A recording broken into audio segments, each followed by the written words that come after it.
Ce qu'il faut retenir globalement, c'est le printemps des pays d'Afrique noire. Parce qu'il y a eu le printemps arabe et le printemps même des États socialistes de l'ancienne Europe de l'Est, des années 90. Maintenant, c'est le tour de l'Afrique. Donc, je pense que les dirigeants de la CEDEAO sont atteints, j'allais dire, d'une myopie. On ne peut pas naviguer à contre-courant de l'histoire. Nous avons, nous-mêmes, de notre génération, nous avons étudié avec ces mêmes anciens ressortissants de ces pays, ces puissances colonisatrices-là. Et aujourd'hui, nos enfants ont fréquenté avec leurs enfants, nos petits-enfants ont fréquenté avec leurs petits-enfants.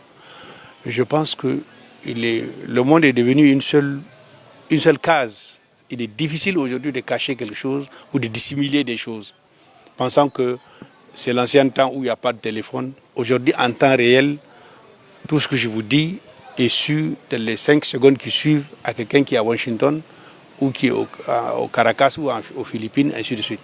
Donc, il n'est pas possible de nous maintenir dans une situation datant des années 60 ou même des années coloniales. Ce n'est pas possible. Je pense que tous les chefs d'État, tous les régimes africains, quelles que soient les langues officielles qu'ils ont empruntées de leurs colonisateurs ou autres, qui ne s'adaptent pas à la nouvelle situation, à la nouvelle donne, seront balayés. Il est grand temps que les chefs d'État de la CEDEAO reviennent sur terre. Surtout ce qui est choquant, c'est le cas des deux grands États de la CEDEAO anglophones de la sous-région, le Nigeria et le Ghana. C'est choquant parce qu'eux, ils ont été différemment colonisés par rapport aux pays francophones. L'Angleterre s'est toujours éloignée des affaires locales et gouverné les territoires qu'elle a gouvernés. La France, elle se met dans votre boubou, elle dit vous n'avez pas meilleurs parents que moi. La suite, on la connaît. Aucun pays francophone n'est développé. Il n'a même pas amorcé un décollage de développement. La Côte d'Ivoire, malgré, ils sont restés 15 ou 20 ans en train d'encaisser près de 1500 milliards de francs CFA de cette café cacao par an. Ils sont là, ils n'ont pas bougé. Donc, et nous, on est producteurs de pétrole depuis une dizaine d'années. Rien n'a changé. Au contraire, les piliers essentiels qui font tous ces États, quand vous prenez le nôtre, c'est l'éducation, la santé, la défense, la sécurité, l'économie et la justice. Quel est le pilier qui marche? Aucun. Donc c'est par là qu'il faut évaluer un régime. Ce n'est pas le problème d'un échangeur ou d'une route, non. Il y a des notions globales sur lesquelles chaque régime et chaque homme politique doit parfaire son programme. Ce sont ces piliers essentiels qui font un État. Mais on ne peut pas continuer à faire comme si de rien n'était des fuites en avant. Et on prend des sanctions illégales pratiquement iniques, qui n'ont aucun sens, contre le Mali. Donc ça veut dire qu'il faut que nous sortions rapidement de la zone franc. Si tel est que la France, il faut la nommer, peut à tout moment vous bloquer par la BCEAO, parce que c'est elle qui imprime les billets, c'est elle qui détient tout le pouvoir de décision de cette institution, mais il faut que ça s'arrête là. Il faut dire au revoir aux francs CFA. Ça ne sert à rien. De tous les cas, personne ne peut se développer de l'esclavage. On n'a jamais vu un esclave briller. Donc ça veut dire que le franc CFA, c'est l'esclavage pur et simple. C'est une escroquerie. Mais maintenant, il faut arrêter tout ça. Vous voulez étouffer un État parce qu'ils disent non. On vous a appelé à la rescousse depuis 9 ans. Le djihadisme, ou les soi-disant djihadistes qui ont été inventés de toutes pièces, occupent plus de 80% du territoire malien. Et on ne veut pas que les Maliens prennent conscience sur eux-mêmes et la responsabilité eux-mêmes de redresser leur pays. On veut que ce soit la CEDEAO, ou que ce soit l'Union africaine ou l'Union européenne ou je ne sais pas qui. Je crois que le président français est très jeune. Il a juste appris les lettres ou les archives de la colonisation. Il a lu, relu, il a vu comment on a massacré telle tribu qui a refusé telle soumission, telle ceci, telle cela. Je crois que c'est ça qu'il y a dans sa tête. Mais ces chefs d'État ont tous l'âge, j'allais dire, de ses parents. Mais pourquoi, bon Dieu, quelle que soit sa puissance nucléaire ou pas, mais pourquoi c'est ce jeune homme qui va construire et instruire des chefs d'État de la sous-région? Ils connaissent sa date de naissance, ils connaissent au moment où, moi quand il est né, moi j'étais dans l'armée. Et c'est ce monsieur-là qui va venir nous dire aujourd'hui, non, non, non, voilà ce qui est bon pour vous, je refuse à ce que le Mali s'allie à X et à Y. Non, le Mali est obligé et nous serons nous-mêmes obligés d'aller chercher des partenaires pour sauver la mise. Figurez-vous, quand vous prenez 4 ou 5 régions sur les 8 que compte le pays, elles sont touchées par l'insécurité. Il n'y a plus d'école, il n'y a plus de développement, il n'y a plus rien. On fait des routes, mais personne ne peut les fréquenter. Personne ne peut les emprunter parce qu'on peut t'enlever à tout moment, on peut te sacrifier à tout moment. Mais ça ne peut pas continuer. Donc les chefs d'État de la CEDEAO, je pense, certains ont compris. Ils ont bien vu, ils ont dit qu'il faut fermer les frontières, il faut tout fermer sur le Mali. Jusqu'au Conseil de sécurité, la France est partie amener un papier. Et on a compris que le papier qu'ils ont adopté eux-mêmes, ils n'ont même pas lu les textes juridiques fondamentaux de la CEDEAO et de l'UEMOA. Sinon, ils n'auraient jamais emprunté ce chemin. Il est même interdit, il y a un texte des Nations Unies que tout le monde a paraphé. Il est interdit d'imposer des fermetures de frontières à un État enclavé, qui sont illégales. Hein. Le Burkina a un coup d'État. Demain, ça peut être un autre pays. Parce que tant qu'on va continuer à détourner de manière impunément, tant qu'on va continuer à abandonner la bonne gouvernance, on ne gouverne que pour soi-même et sa famille, mais écoutez, les coups d'État vont intervenir. C'est inévitable. Donc la CEDEAO est en panne, sèche. Et maintenant, je ne sais pas combien de chefs d'État vont se réunir, puisqu'ils sont tous devenus des putschistes. Les gens ignorent que la plupart de tous ces États, sauf le Sénégal, ont connu des coups d'État. Il n'y a pas un État membre de la CEDEAO qui n'a pas connu 2, 3, 4 coups d'État, en dehors du Sénégal. Mais la protection française est terminée. Même au Sénégal, elle ne sert plus à rien. Les Sénégalais l'ont compris tout récemment. Macky Sall a pris Ousmane Sonko en quelques heures. Il est revenu là-dessus sans le savoir. Mais pourtant, il a les conseillers français autour de lui. Mais ça ne marche plus, ça. C'est des recettes périmées. Il faut que nos chefs d'État, que tous les gouvernements membres de la CEDEAO reviennent sur terre. Oubliez que c'est une puissance ancienne coloniale, une ancienne puissance coloniale qui va vous sauver, qui va vous protéger. C'est de l'utopie. Les Occidentaux, là, les Européens, n'ont pas d'amis. Ils n'ont que des intérêts.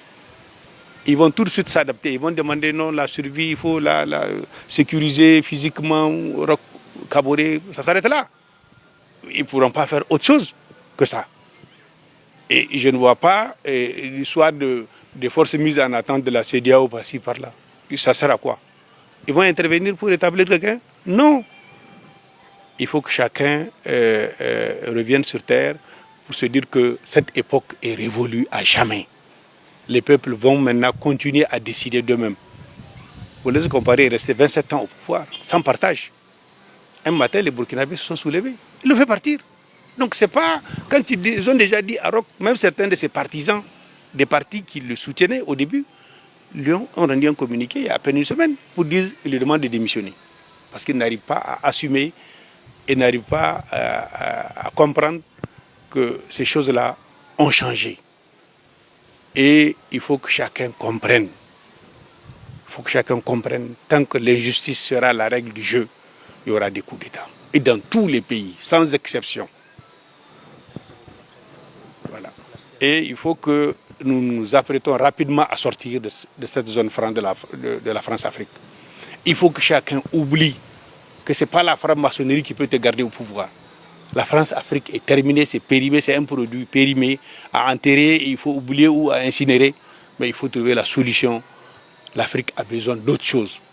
Il y a la jeunesse, les jeunes sont là, tous au chômage. La fonction publique n'arrive plus à embaucher. Les règles édictées par le FMI et la Banque mondiale ont montré leurs limites. Prenez un cas comme le Niger.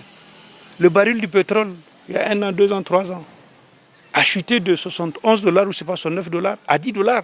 Mais nous sommes restés à 540 francs à la pompe. Ça veut dire qu'il n'y a pas d'économistes alors dans ce gouvernement.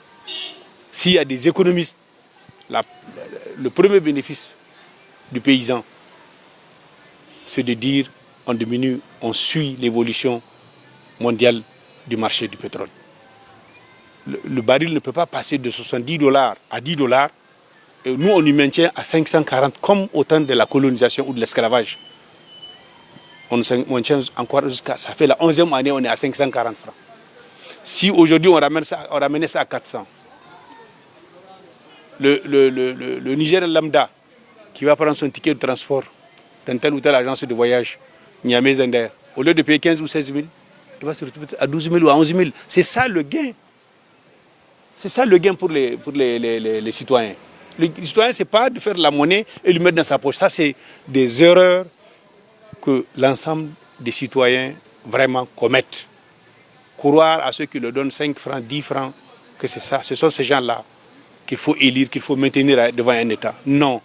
C'est celui qui crée les conditions générales d'évolution d'un peuple. Quand vous rabaissez le prix du litre à la pompe, le transporteur, le taximan est obligé aussi de rabaisser son taux. Et comme le volet transport est en première loge dans toute vie collective, sociale et nationale, chacun va sentir dans son portefeuille l'amélioration. Les denrées qui sont transportées, même le mil et les sorgho, diminuent, les tarifs vont baisser. Jusqu'au charbon. Tout ce qui est transporté, puisque même quand vous allez au marché, il faut prendre un moyen de transport. Un pays comme le Niger, avec un semi-présidentiel, pour aller où avec? Mais on a vu les 11 ans, c'est une dictature sans partage. On a oublié que même le semi-présidentiel où ça se trouve. Le Premier ministre relève directement du chef de l'État, le président de l'Assemblée relève du chef de l'État. Même tout récemment, tous les bruits courent partout. Les nominations faites par le président de l'Assemblée sont remises en cause par le chef de l'État. Donc ça veut dire que le semi-présidentiel est où? Or, la séparation du pouvoir veut que si le président de l'Assemblée prend des décisions, qu'elles soient exécutées. Il sera comptable de ce qu'il va poser comme acte. Le Premier ministre, c'est pareil. Le chef de l'État, c'est pareil. La justice, ces trois pouvoirs sont séparés par la loi. Mais dans la pratique, tous ces pouvoirs sont ensemble, maintenant dans la même main. Il y a une seule main qui gère tout. Donc c'est pire qu'un régime militaire. Qui a le droit de marcher depuis 2018 au Niger? Personne. Les maires, le maire central de Niamey et les 5 maires communaux sont de Lumana. Et Lumana est censé être à l'opposition jusqu'à la preuve du contraire. À l'Assemblée, quoi qu'il siège dans le quota des opposants. Mais ces maires-là interdisent, même à la société civile, de marcher pour exprimer un mécontentement suite à un massacre perpétré par l'ancienne puissance coloniale à Terra. Tout le monde le sait. Mais vous pensez où est-ce qu'on va? Donc il n'y a pas d'opposants, il n'y a pas de non-affiliés, il n'y a pas de majorité. Tout le monde veut seulement aller à la casserole. Hey, il faut qu'on revienne sur terre. Et le coup d'État intervenu au Burkina doit interpeller la conscience des uns et des autres. Que tous les États que nous avons là, tous ces chefs d'État, ils ont créé un syndicat pour se protéger, coup d'État. Mais ils ne seront jamais à l'abri des surprises et des coups d'État. Jamais. Tant qu'ils vont continuer à mal gouverner, tant qu'ils vont continuer à gouverner contre les intérêts du pays, ben, ils feront face. Parce que les militaires d'aujourd'hui qu'on a, ce n'est pas les sacs à dos. Hein. C'est des universitaires. Aujourd'hui, pour aller à un cours officier, l'armée ou la gendarmerie, ou la police, ou la garde, il faut une licence. Donc ça veut dire qu'il a assisté aux AG, à tous les mouvements sociaux, culturels des universités de ses camarades. Donc tous les officiers que nous avons, la plupart aujourd'hui, c'est des intellectuels. Certains, le dernier président du Burkina, il a un master 2. Et vous pensez que c'est quelqu'un qui a un bac plus 5, c'est à lui qu'il faut apprendre où on va? Non, il sait où il va. Et il n'a que 41 ans.